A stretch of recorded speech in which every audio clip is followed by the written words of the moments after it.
Assalamualaikum, perkenalkan nama saya Bunga Melinda Febriarni, Manajemen Keuangan B 2017. Di sini saya akan mempresentasikan analisis portofolio yang saya miliki. Sebelumnya saya akan menjelaskan mengenai profil PT Elnusa. Elnusa merupakan satu-satunya perusahaan nasional yang menguasai kompetensi di bidang jasa minyak dan gas bumi, antara lain jasa seismik, pengeboran, dan pengelolaan lapangan minyak. Elnusa menyediakan jasa migas dengan strategi aliansi global bagi perusahaan migas berkelas dunia dan juga sesuai dengan standar keselamatan dan lindung lingkungan. Pada Oktober 2007, Elnusa kembali melakukan restrukturisasi menjadi perusahaan pertama Indonesia yang memberikan layanan hulu migas terpadu. Selain itu, untuk memperkuat lini bisnis, Elnusa memiliki 4 afiliasi yang dikonsolidasikan juga dalam struktur korporasi.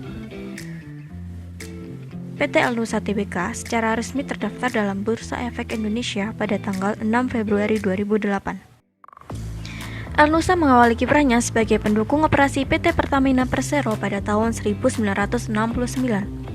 Jasa yang ditawarkan Elnusa antara lain terutama dalam memberikan pelayanan termasuk pemeliharaan dan perbaikan di bidang peralatan komunikasi elektronik, peralatan navigasi dan sistem radar yang digunakan oleh kapal-kapal milik Pertamina. Jasa migas Elnusa.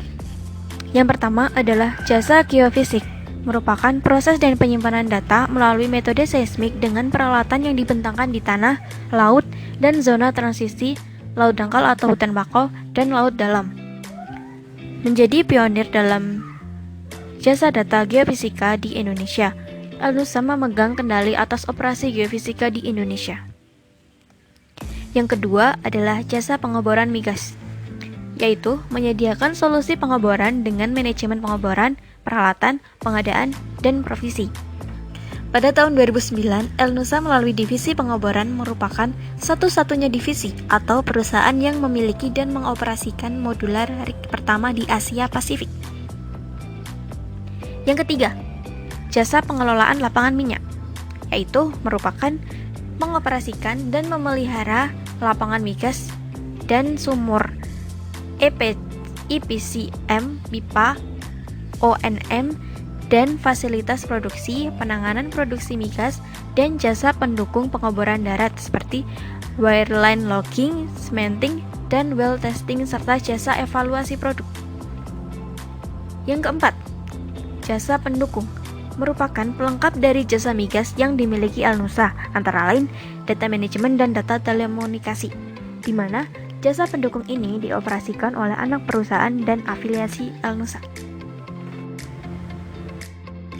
Yang kedua adalah analisis fundamental. Kriteria dasar perusahaan berfundamental yang baik adalah sebagai berikut. Yang pertama adalah laba bersih dan pendapatan bertumbuh. Pada emiten Elnusa, grafik laba bersih dan pendapatan yang terus meningkat setiap tahunnya. Selain itu, pada neraca keuangan emiten Elnusa memiliki total aset yang lebih besar dibandingkan dengan total kewajiban, sehingga Elnusa termasuk perusahaan yang berfundamental baik. Yang kedua adalah ROE perusahaan. ROE merupakan indikator penunjuk tingkat keuntungan selama berinvestasi di suatu saham. Dengan berinvestasi pada perusahaan yang memiliki rasio ROE yang tinggi, diharapkan dapat memberikan timbal balik yang tinggi pula. Investor biasanya memilih perusahaan yang memiliki ROE yang tinggi, karena ROE mencerminkan keefektifan perusahaan dalam mengelola modalnya, sehingga bisa menghasilkan laba yang besar. Jika dibandingkan dengan dua perusahaan migas lainnya, yaitu MEDC atau Medco Energi dan PGAS atau perusahaan gas negara, Elnusa memiliki ROE yang lebih tinggi di antara kedua perusahaan tersebut, di mana Elnusa memiliki ROE 10%. Semakin besar ROE, maka semakin efektif kemampuan perusahaan dalam mengelola modal yang menghasilkan laba. Yang ketiga, memiliki DER yang baik. Jika dibandingkan dengan dua emiten migas lainnya, saham Elnusa memiliki DER yang paling kecil, yaitu 31,53%. Hutang yang terlalu besar dapat menjadi risiko bagi suatu perusahaan. Oleh karena itu, DER menjadi rasio yang penting untuk diperhatikan oleh investor. Perusahaan yang memiliki DER yang tinggi juga biasanya kurang aktif dalam membagikan dividen, sehingga dapat berpengaruh terhadap keuntungan investor jangka panjang. Yang keempat, memiliki IPS yang bagus. Rasio ini penting untuk diperhatikan dikarenakan memberikan informasi mengenai laba bersih yang diperoleh per lembar sahamnya. Saham Elsa memiliki EPS yang cukup baik, yaitu 1148,88. Emiten Elsa memiliki EPS yang cukup besar, sehingga Elsa dapat menghasilkan keuntungan yang besar pula. Yang kelima adalah memiliki dividend yield yang baik. Dividend yield merupakan salah satu faktor yang diharapkan oleh para investor yang dikeluarkan oleh perusahaan. Dividend yield dapat mengukur seberapa royal mayoritas memegang saham perusahaan. Dividend yield membandingkan antara harga yang dibayar investor dengan dividen yang dibagikan oleh mayoritas pemegang saham. Semakin tinggi angka dividend yield, maka semakin tinggi pula royal para investor. Yang keenam adalah rutin membagikan dividen.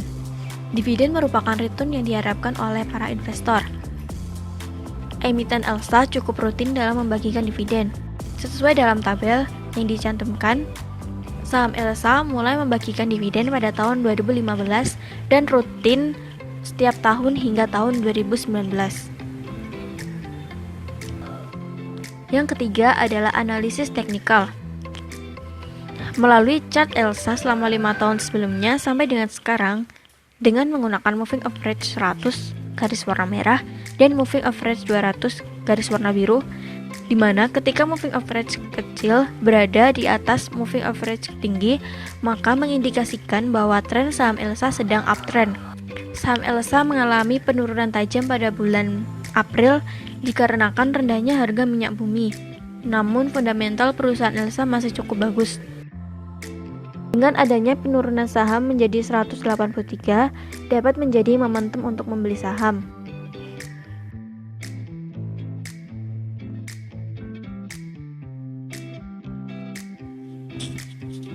Ini merupakan portofolio yang saya miliki.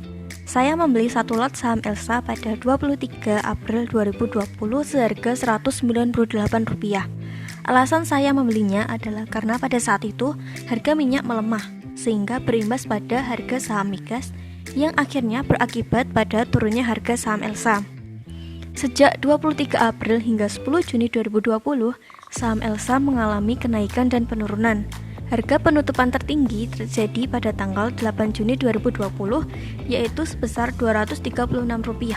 Kemudian pada tanggal 9 Juni 2020, turun menjadi Rp224 dan akhirnya naik kembali pada 10 Juni 2020 menjadi Rp230. Harga saham emiten migas kini kembali menguat seiring dengan menguatnya harga minyak mentah. Dari domestik, Kementerian Energi dan Sumber Daya Mineral menetapkan harga minyak Indonesia untuk Mei sebesar 25,67 US$ per barel, naik 24,3% dari ICP bulan April sebesar 20,66 US$ per barel. Sedangkan harga minyak jenis West Texas Intermediate untuk kontrak pengiriman Juli 2020 saat ini berada di level 37,99 US$ per barel. Harga ini naik dibandingkan dengan harga penutupan pada awal Mei 2020 yang berada di level 19,78 US$ per barel. Kemudian, ini merupakan portofolio saham saya saat ini. Sekian presentasi yang dapat saya sampaikan, kurang lebihnya saya mohon maaf. Terima kasih. Wassalamualaikum warahmatullahi wabarakatuh.